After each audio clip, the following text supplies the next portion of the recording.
wabarakatuh. Sekarang kita sampai di Uhud. Di dalamnya banyak orang yang membersihkan diri dan Allah mencintai hamba-hamba yang bersihkan diri. Assalamualaikum ya ahla ma'la warahmatullah wabarakatuh. Yang mana di tempat ini, dalam ini Allah tenggelamkan Fir'aun dan bala tentaranya akibat kesombongannya.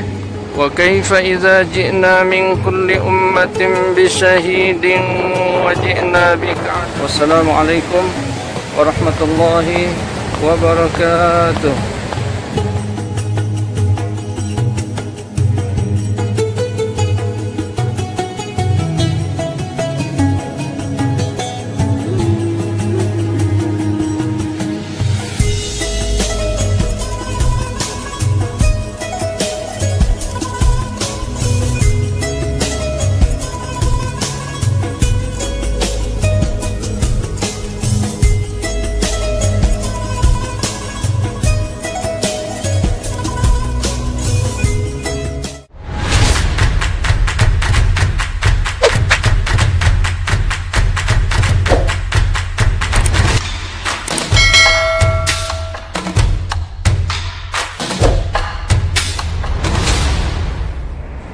Assalamualaikum warahmatullahi wabarakatuh.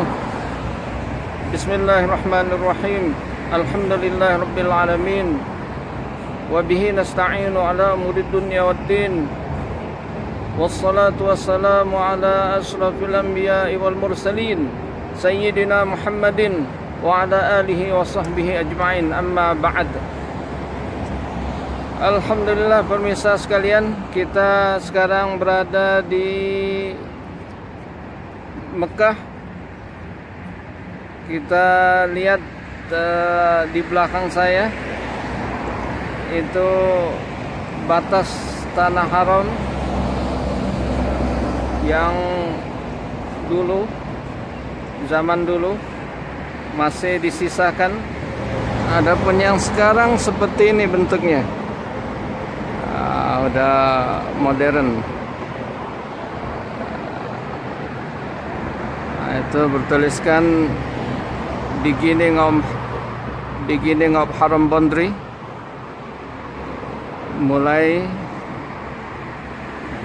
dimulainya tanah haram, haddul haram, haram boundary. Ini batas patok tanah haram Makkah. Jadi kita sekarang ini masih itu yang tanda lama, yang lama masih disisakan satu buah yang lama, patok yang zaman bahala. Nah, ini yang baru. Nah, itu yang canggih, yang paling belakang sama seperti yang ini. Kita maju ke depan sedikit, kita akan memasuki batas tanah haram. Ya, kita maju ke depan sini sedikit.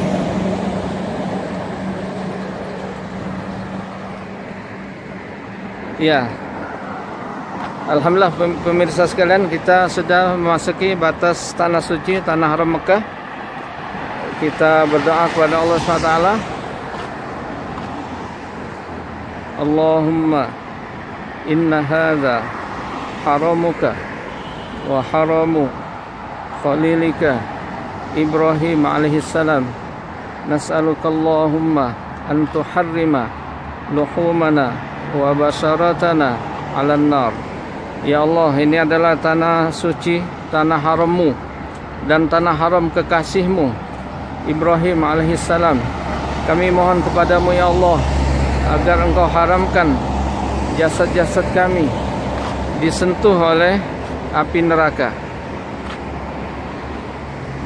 Jadi pemirsa sekalian, batas tanah haram ini ditandai dengan patok ini, tugu ini.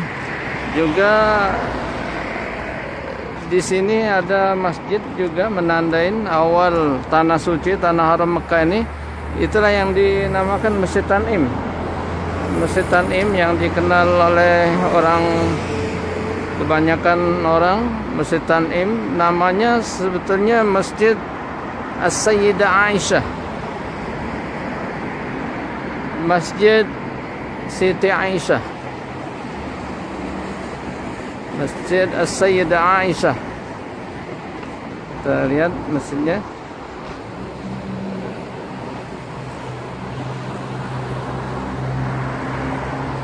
Ini di pagi hari, pemirsa sekalian. Nah, inilah awal masjid ini yang menandai dimulainya tanah suci, tanah haram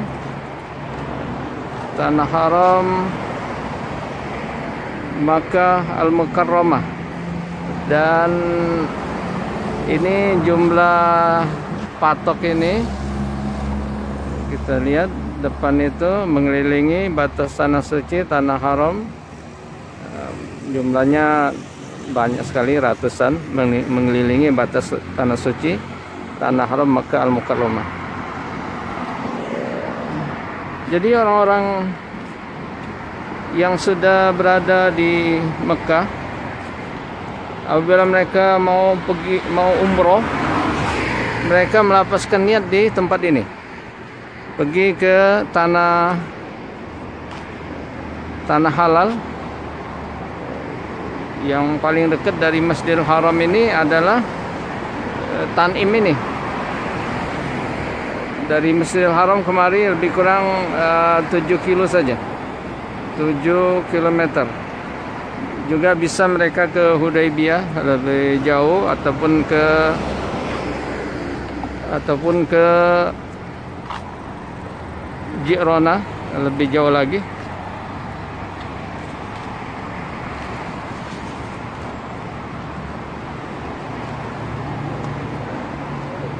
Jadi kebanyakan jamaah umroh yang ingin melakukan umroh yang berikutnya, yang kedua, ketiga, mereka umumnya pergi kemari, ke Masjid Tanim ini. Coba kita naik jembatan penyeberangan.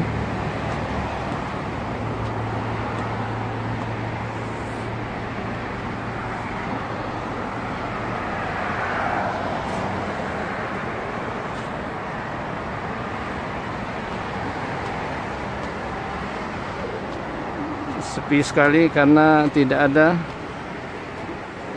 jamaah umroh, masih belum dibuka oleh kerajaan Saudi.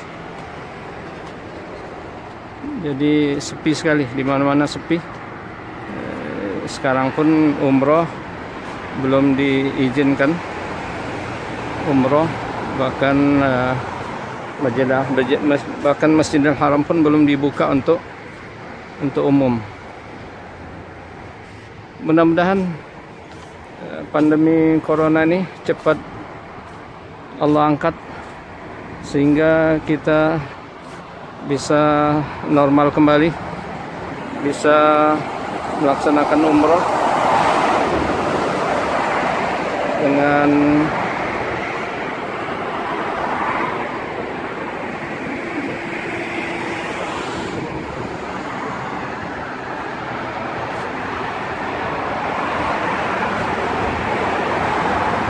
sana menuju ke Madinah.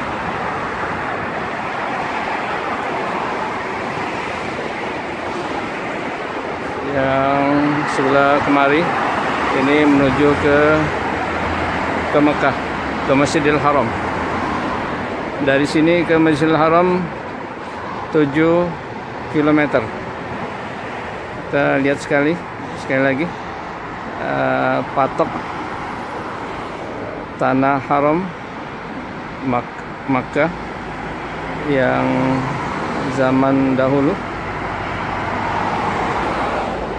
Orang-orang yang beramal, ini yang baru. Orang yang beramal kebaikan di batas tanah suci, tanah haram Makkah ini, Allah lipat gandakan 100.000 kali lebih baik dibanding tempat-tempat lain. Allahu Akbar. Jadi para ulama mengatakan bukan hanya sholat saja, zikir kita, sholat kita, amal kebaikan kita di dalam Masjidil Haram saja yang Allah lipat gandakan 100.000 kali lebih baik. Namun semua amal kebaikan yang kita lakukan di batas tanah suci, tanah haram Mekah ini juga Allah lipat gandakan 100.000 kali lebih baik. Allahu Akbar. Betapa maha pengasihnya Allah SWT, maha penyayang, maha pemurah kepada kita umat akhir zaman ini. Jadi walaupun umurnya singkat 60-70 tahun, namun kesempatan yang Allah berikan untuk mendapatkan pahala yang sebesar-besarnya dengan semudah-mudahnya banyak sekali. Pulang yang Allah berikan, seperti Allah berikan kepada kita malam Lailatul Qadar. Siapa yang beramal di malam hari itu lebih baik daripada 1000 bulan. Allah kasih tanah suci Makkah ini, beramal di dalamnya Allah lipat gandakan 100.000 kali lebih baik. Adapun di Madinah 1000 kali lebih baik. Membaca doa masuk pasar, Allah bagi 1.000.000 pahala, 1.000.000 ampunan, dan 1.000.000 angkat derajat. Jadi luar biasa umat akhir zaman. Walaupun umurnya singkat, namun dia banyak Allah kasih peluang untuk mengamalkan satu amalan yang sangat ringan, sangat mudah, namun pahalanya luar biasa besarnya. Makanya nabi-nabi terdahulu seperti Nabi Musa, beliau rindu, ingin jadi umat Nabi Muhammad sallallahu alaihi wasallam. Ini bangunan dirobohkan, bangunan lama. Inilah suasana kota Mekah.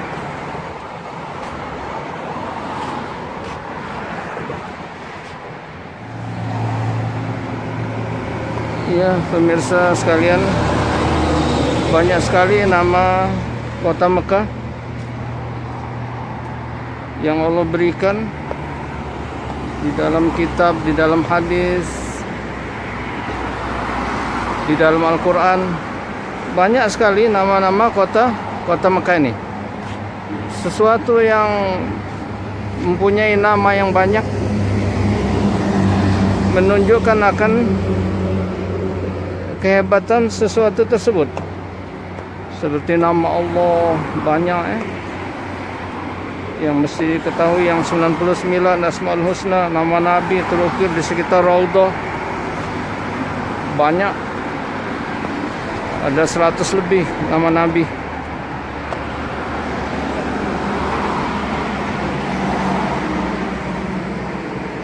Kemudian nama hari kiamat,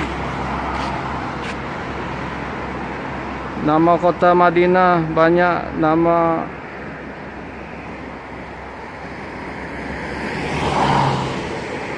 begitu juga kota Mekah ini.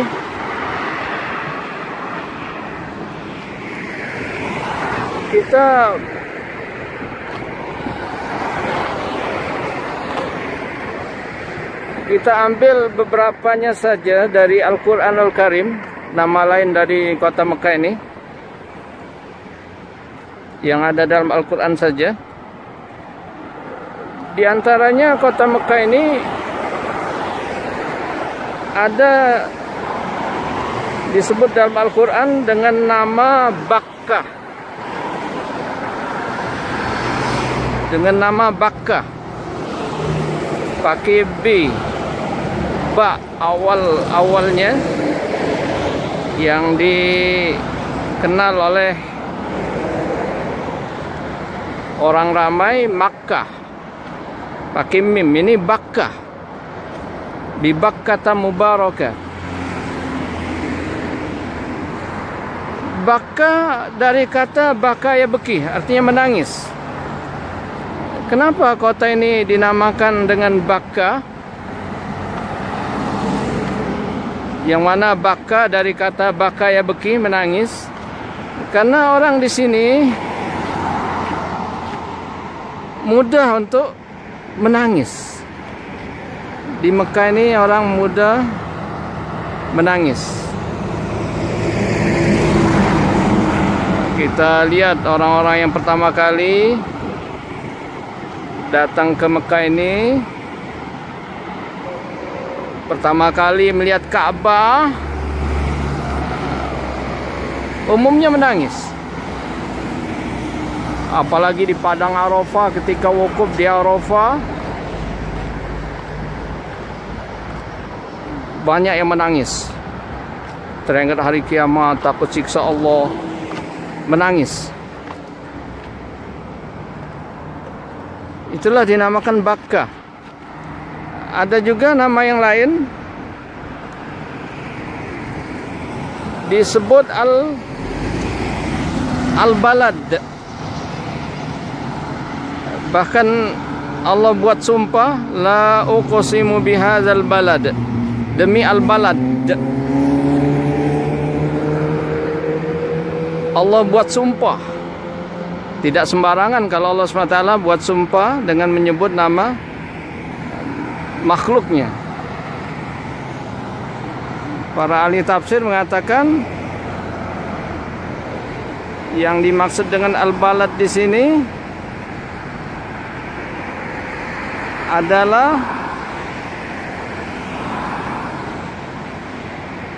adalah kota Mekah. Ada lagi disebut Al-Baladul Amin. Al-Baladul Amin.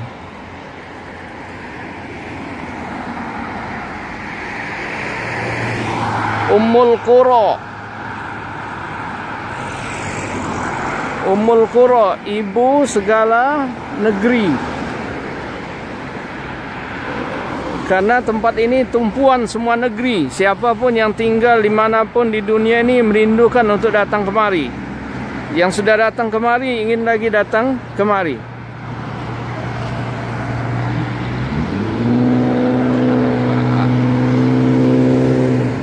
Ada juga disebut dengan Wadin Ghairi Dzi Zar', lembah yang kering kerontang, tidak ada sedikit pun tanamannya. Kota Mekah ini dulu waktu Ka'bah belum dibangun oleh Nabi Ibrahim. Wadin Ghairi Dzi Zar', lembah yang kering kerontang, yang tidak ada sedikit pun sehelai rumput pun, tidak ada sedikit pun tanamannya. Lembah yang kering kerontang, tidak ada sedikit pun tanamannya. Maka disinilah Allah ingin menguji kekasihnya Nabi Ibrahim alaihissalam untuk meninggalkan istrinya Ummu Ismail, Siti Hajar, dan Ismail yang masih bayi saat itu. Allah perintahkan supaya tinggalkan di sini di dekat Ka'bah. Namun Ka'bah belum ada. Namun pondasinya sudah ada terbenam di dalam tanah.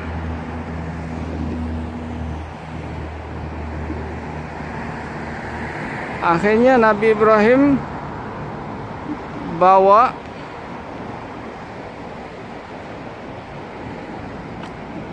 istrinya Siti Hajar, Ummu Ismail, dan Ismail yang masih bayi, masih baby, ke tempat ini. Dari Palestina sana beliau bawa kemari, kemudian diletakkan dekat Ka'bah, di samping Ka'bah. Sekali lagi, Ka'bah belum ada, namun pondasinya sudah ada terbenam di dalam tanah. Karena Nabi Ibrahim bangun Ka'bah setelah Ismail berusia 13 tahun. beliau tinggalkan di situ, lantas tidak sanggup berkata apapun, sepatah kata pun. Beliau tinggalkan istri dan anaknya, berlalu meninggalkan pelan-pelan keduanya, tidak ada sepatah kata pun, tidak sanggup berkata sepatah kata pun. Akhirnya Siti Hajar, Ummu Ismail kebingungan. Seorang perempuan kemudian dengan bayinya ditinggalkan di tempat seperti ini, lembah yang kering kerontang, tidak ada sedikit pun air, tidak ada sedikit pun tanaman, tidak ada sumber kehidupan sama sekali. Yang ada hanya sumber kematian belaka. Akhirnya dia panggil suaminya, "Wahai suamiku, wahai Ibrahim, kenapa engkau tinggalkan kami di tempat seperti ini?"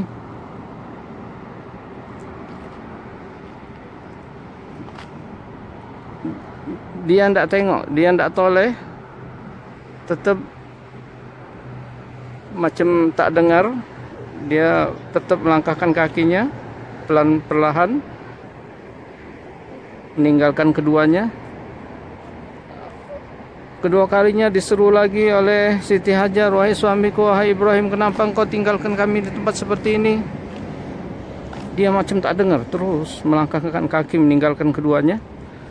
Yang ketiganya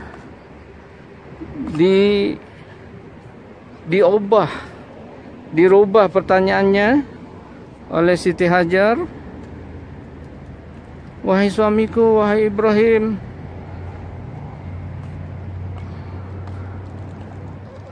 Allahu amaraka bihadza?"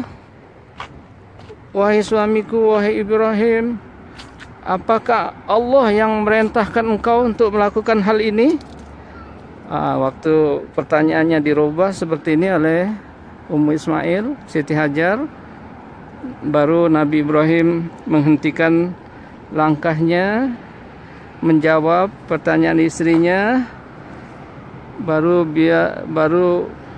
beliau bisa berkata-kata, "Benar wahai istriku, ini adalah perintah Allah Subhanahu wa taala."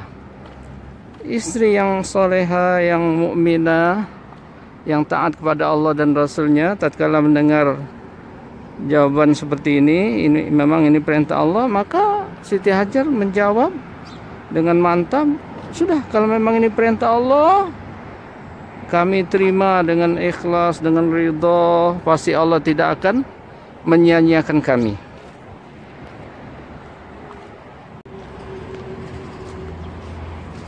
Sudah, kalau memang ini perintah Allah, kami terima, kami ridha, pasti Allah tidak akan menyia-nyiakan kami. Sudah, akhirnya Nabi Ibrahim sebelum meninggalkan keduanya, beliau mengangkat tangan tinggi-tinggi, beliau berdoa,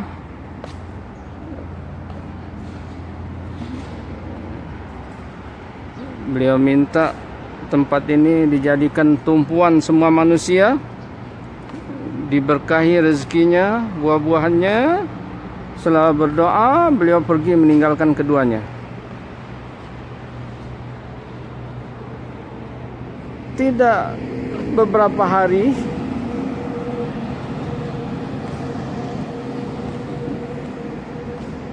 bekal makanan minuman yang sedikit yang beliau tinggalkan buat istri dan anaknya Ismail, tidak beberapa hari habis.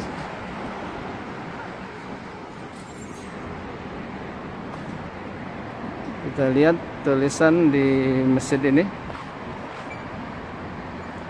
Jami' Ummul Mukminin As-Sayyidah Aisyah radhiyallahu anha. Ini adalah masjid Jami' Ummul Mukminin As-Sayyidah Aisyah, Siti Aisyah.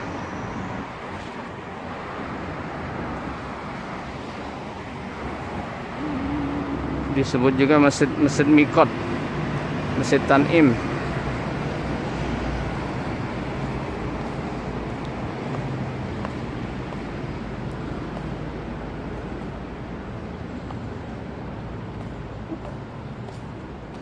Jadi tidak beberapa hari bekal makanan minuman yang sedikit yang Nabi Ibrahim tinggalkan buat istri dan anaknya Ismail. Tidak beberapa hari habis, keduanya kelaparan, kehausan. Ismail yang masih bayi meronta-ronta karena kehausan, kelaparan, air susu pun kering. Ummu Ismail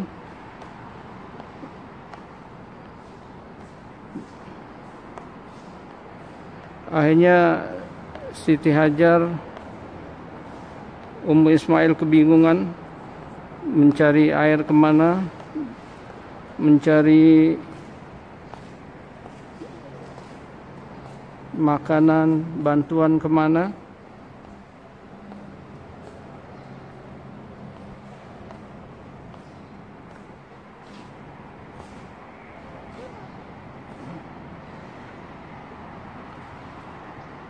Akhirnya beliau naik, di hadapannya ada bukit, yaitu Bukit Sofa. Beliau naik ke atas bukit tersebut, mungkin melihat ada orang atau penair dari atas bukit. Dia naik, lihat kiri kanan, depan belakang semuanya diperiksa, tidak ada, tidak nampak orang, tidak ada air, tidak ada apa-apa, semuanya hanya pasir, padang pasir, bukit-bukit batu. Akhirnya dia berlari lagi ke bukit di hadapannya, yaitu Bukit Marwah. Lari ke bukit hadapannya, Bukit Marwah, sampai di atas beliau lihat, tengok kiri kanan, tidak ada orang, tidak ada kelihatan apa air. Saking bingungnya 7 kali bolak-balik Safa Marwah, 7 kali bolak-balik karena kebingungan, saking bingungnya mencari air. Akhirnya datang pertolongan Allah SWT. Allah kirim malaikat Jibril untuk turun, untuk menghentakkan sayapnya tepat di bawah tumit Ismail, yang menghentak-hentakkan kakinya, tumitnya ke bumi karena kehausan, kelaparan.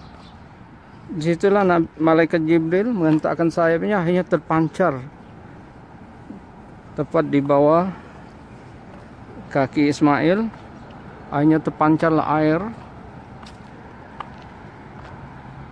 keluar air yang melimpah-limpah. Didekati oleh Ummu Ismail, Siti Hajar. Betapa girangnya hatinya, betapa senangnya dia melihat air.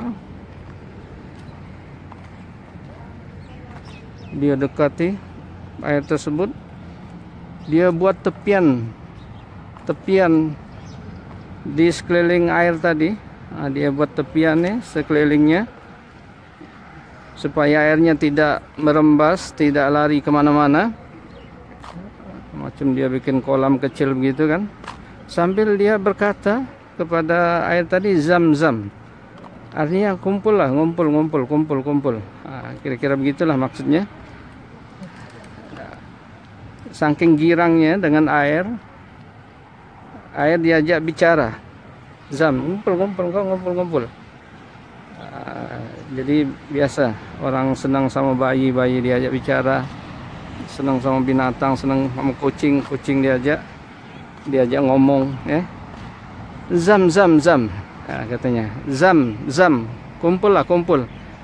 Nah, itulah awal pertama kali terpancarnya air Zam-Zam. Sejak saat itu sampai hari kiamat tidak akan pernah habis-habisnya. Dalam mafhum hadis Nabi mengatakan semua sumber air di muka bumi ini baik cepat maupun lambat akan habis kecuali air Zam-Zam. Sampai sekarang namanya dipanggil Zam-Zam, ucapan Ummu Ismail. Sampai sekarang disebut air Zam-Zam. Insyaallah fadilat air Zam-Zam ini, keutamaan kelebihan air Zam-Zam ini kita akan buat dalam satu video.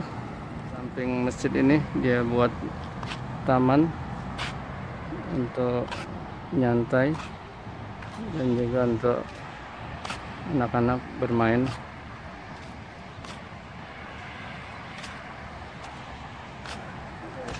Jadi pemirsa sekalian, setelah keluar air Zam-Zam tadi, terpancarnya air Zam-Zam tadi, nah inilah awal doa Nabi Ibrahim, terkabulkannya doa Nabi Ibrahim. Jadi setelah keluar air tadi, mulai berdatangan kehidupan, binatang mulai mendekat, burung-burung mulai berdatangan ingin mengambil air tersebut. Ada segerombolan kabilah dari Yaman sana, yang bernama kabilah Jurhum, suku Jurhum dari Yaman. Di tengah padang pasir, mereka kehabisan air, kebingungan mencari air. Akhirnya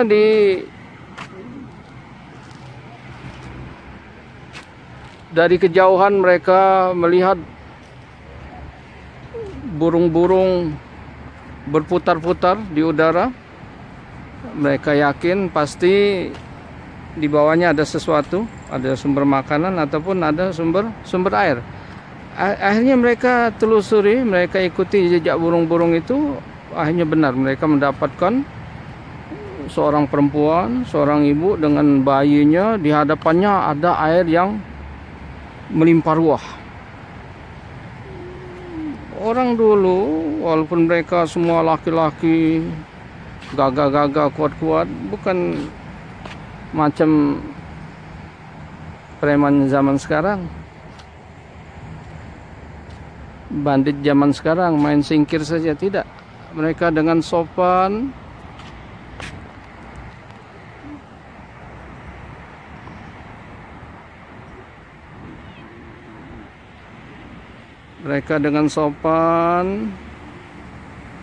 minta izin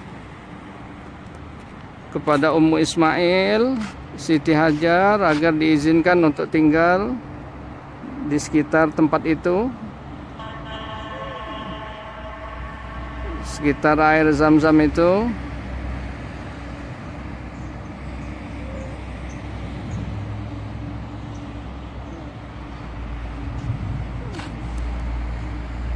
Mendirikan tempat tinggal di sekitar situ, kemudian mengambil air Zam-Zam, sumber air itu.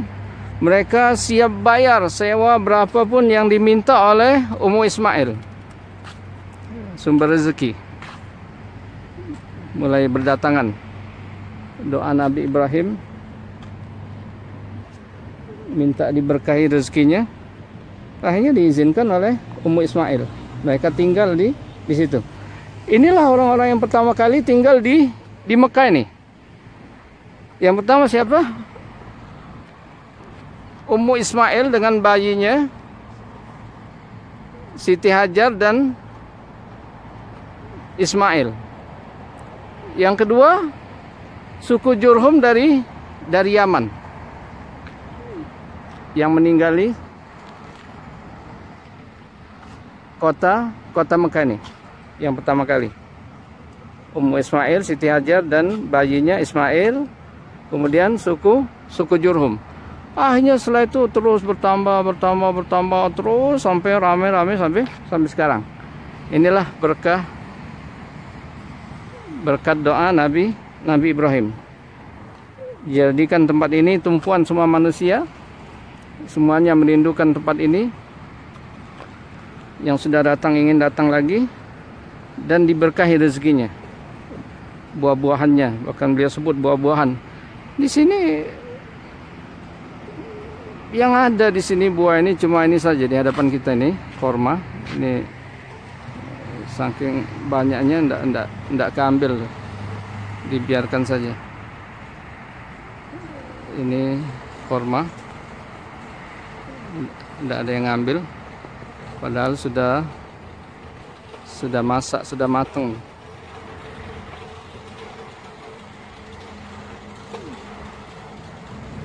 Demikianlah pemirsa sekalian untuk perjumpaan kita kali ini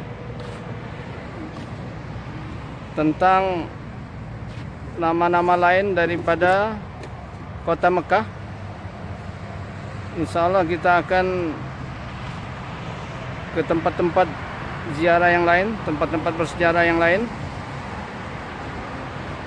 Jangan lupa kami mohon dukungannya supaya channel YouTube kita ini cepat berkembang. Yang belum mensubscribe mohon subscribe, like, dan juga share, dibagikan ke teman-temannya, grup-grup yang lain.